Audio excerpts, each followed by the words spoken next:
All right, today we're going to talk about a really powerful learning method that actually works with your brain, not against it. It's called microlearning, and honestly, it might just be the secret to finally remembering what you learn. So, have you ever had this happen? You spend a whole hour learning a new skill, you read this amazing article, or maybe you sit through a long presentation, and then just a day later, it's all kind of fuzzy. It's a super common and, let's be honest, an incredibly frustrating feeling, right? Well, that whole frustrating experience, it actually has a name. It's known as the forgetting problem. And it's not just you, it's pretty much how all of our brains are wired. Check this out. This is the forgetting curve, and it shows just how brutally fast we forget stuff. If you don't do something to reinforce what you've learned, your memory of it just plummets. I mean, within a single hour, you can lose more than half the information. And look at that drop after just one day. You're lucky if you remember about a third of it. Now, the most important thing to get from this is that it's not your fault. This isn't some flaw in your intelligence or your character.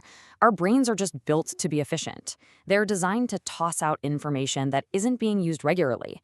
It's really a survival mechanism, but it's a huge challenge when we're actually trying to learn something new.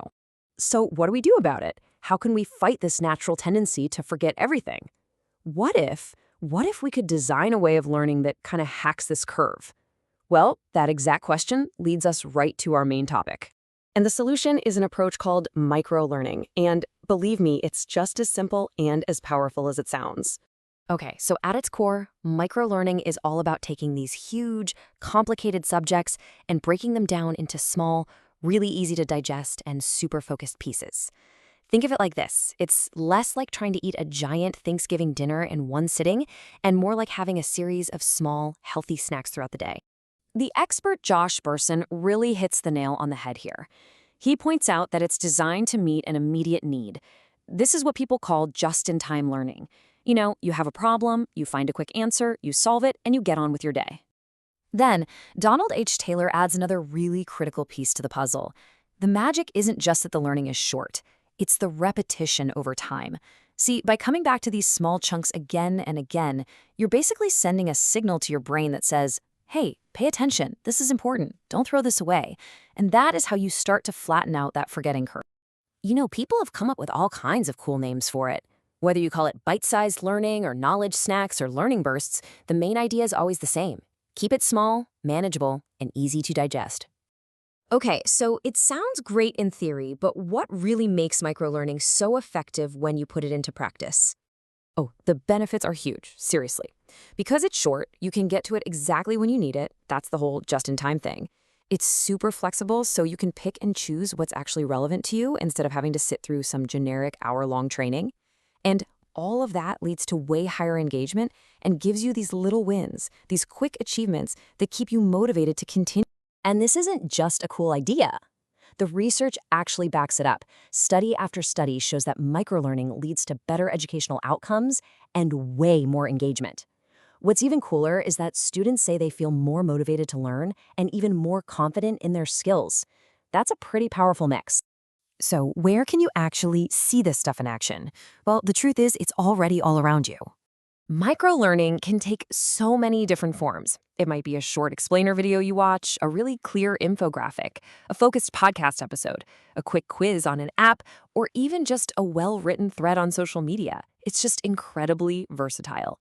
And because it's so woven into our digital lives, you have almost certainly used microlearning today, probably without even thinking twice about it. Let's look at a few really famous examples. TEDx Talks are the classic example, right? They take a massive, complicated idea, like a new theory about the universe or the future of AI, and they boil it down into this compelling, easy-to-follow 18-minute talk.